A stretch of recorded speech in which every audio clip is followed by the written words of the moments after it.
Good day, this is Sedlow, and I have a little bit of an update for you, and it's a little bit of a game changer for me and my missions, and maybe others as well. So I released Operation Inherent Resolve back in June with the F-15E, and on Friday we were able to release an F-16 and an F-18 version of it. And one thing you may have found out if you've played it, that the start from the ground option all the way to landing back at base can be between 2 and 2.5 hours long. So that's a long mission. A lot of time acceleration there, and that's what we're going to get into. So, somewhat unrelated, on Thursday or Friday, Baltic, Dragon, and Reflected released a joint video, basically polling the community as to why they are or aren't playing single-player campaigns. And the other day, on one of those videos, this person said, and this is towards Baltic and Reflected, "Thank you guys for your continuous effort.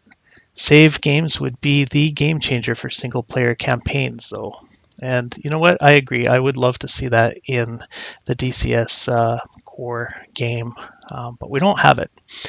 Now, they go on and say, additionally, an option to reset the in-game speed to 1.0 when something like a conversation or event happens. This could be really helpful en route to an IP with an A10 that's 50 to 100 miles out. And I was thinking, like, yeah, that would be a good idea.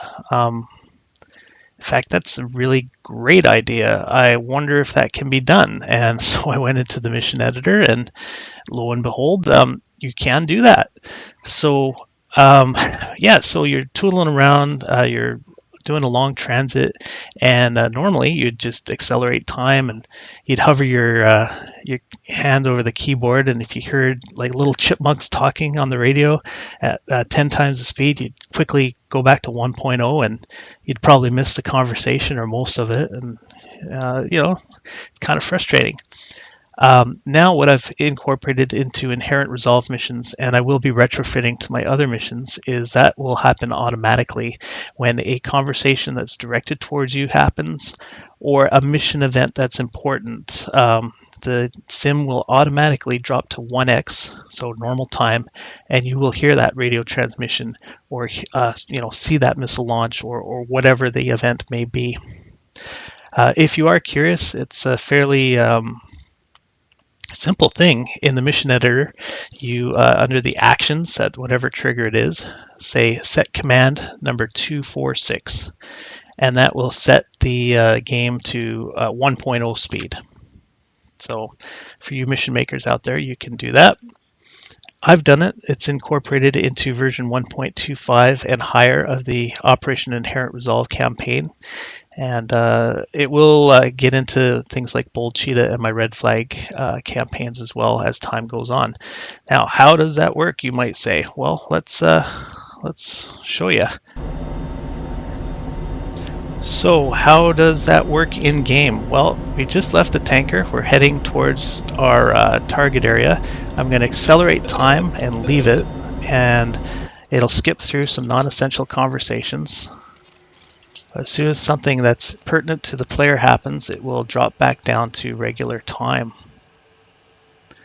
That should happen in about 30 seconds or so. So yeah, it's a really great way to cut down on mission time, and you're not going to miss anything. As long as you have your autopilot set, you're heading the right way. Look at that. Okay, Ford 5 is switching. Ford 5, push TAD 133 on prime. So there you go. No effort for me to drop it down to regular time. It did it on its own when something important happened. So there you go. Good news. I hope you're all well, and take care. Bye.